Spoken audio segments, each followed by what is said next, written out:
보니까 그러면 지금이라도 해야 되는 거 아닌가라는 좀 조바심 같은 것들이 나더라고요.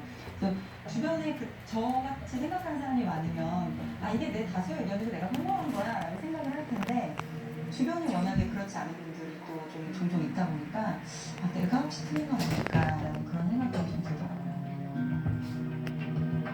저랑의 이런 차이점이 있어요. 그러니까 저는 그 나이대에 맞춰서 배우는 맞는 교육이 있다고 생각하거든요.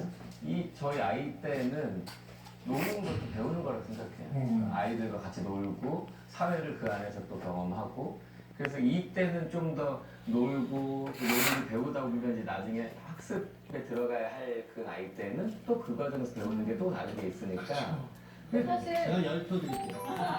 저희 맞다. 멋있으세요. 맞다. 그래서 아무래도 이런 차이가 있어서 이제 근데 이제 정환 씨도 저는 이해가 되는 게 정말 저도 지금 큰애가 5살이지만 주위 엄마들 이미 다 가르치고 있어요. 그 단도직입적으로 김정은 씨는 아이가 학교 가기 전에 어디까지 배우고 갔으면 좋겠어요?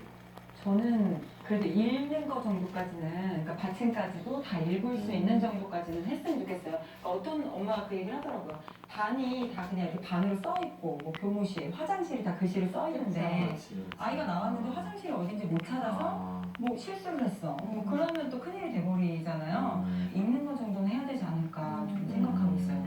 남편분은? 저는 사실은 화장실 못 가도 괜찮을까요? 화장실을 보생적으로 냄새를 났습니다. 지금 정말 아이를 학교 보내지 않은 분들은 줄넘기 학원 이거 싫어해요? 말이 돼?